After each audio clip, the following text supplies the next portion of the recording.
I have begun to feel irrelevant and of no value to the world. And I'm hoping this experience makes me realize I do have a value and I am relevant, and people can see that, at least on the outside, and then get to know me.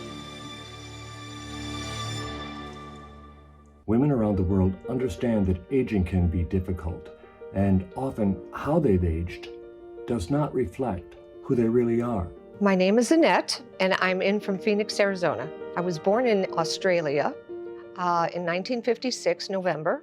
Beauty is far more than skin deep, and often the desire for a makeover comes from the soul of the child within. My parents were Polish immigrants. Actually, they met in a work camp, a German work camp during World War II.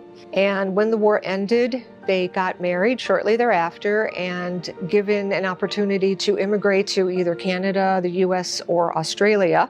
And my dad chose Australia. And at some point when I was 3, my father decided he wanted to come to America. And what they did was they moved then to Chicago because there was a huge Polish community and there was support and assistance for people that were new to the States and maybe needed to learn a little bit more of American ways. When I was about 11, my parents started having marital difficulties and a lot of fighting back and forth. And it was just tough to hear them arguing all the time, I think. It was a hard thing for a child to have to listen to. And I don't think everybody's meant to have children. I have no other family in the States except for an older brother. I have no cousins here. I have no uncles, no aunts, no other living relatives.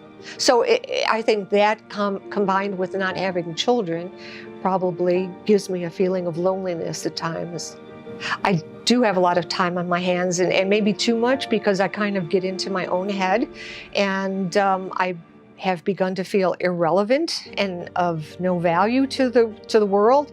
And I'm hoping this experience makes me realize I do have a value and I am relevant, and people can see that, at least on the outside, and then get to know me. I'm hoping that at the end of this experience, I'll look classy, stylish, and captivating, sexy, but not trashy. And now, let's see the big reveal.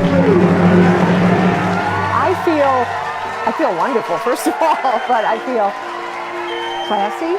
I feel enticing, captivating. I feel sexy. I couldn't have hoped for a better experience. Yes. Sure. Thank you. Oh my God, it was wonderful. It's a little overwhelming, to be honest, but in a good way. I mean, I feel I have the ability to go out and be relevant, or at least have people see me as being relevant and wanting to get to know me and who I am as a person. It's just unusual for me to have everybody helping me and being on my side at once. You know, it's not something you get in a normal day. It was a lot, but it was also a good feeling if I just let it be. Is color better now? Yes. Hair color was just, it's a little bit of an adjustment for me because for the last 40 years I've basically had the same hair color, but why go through this process and not allow the change to happen? When I walked in, I felt I wasn't seen, I wasn't relevant anymore to the world, I wasn't current, and now I really feel like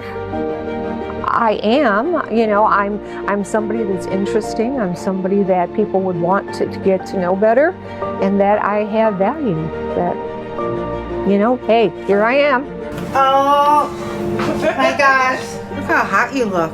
This experience definitely makes me feel like I have more confidence to go out and meet people and hopefully get past, you know, the lonely feeling I've had. I would recommend everybody to go through this process if you can. Chances are a lot of you that want makeovers will not be able to get in because there's just enough time for everybody, but I would recommend that you get Christopher's book.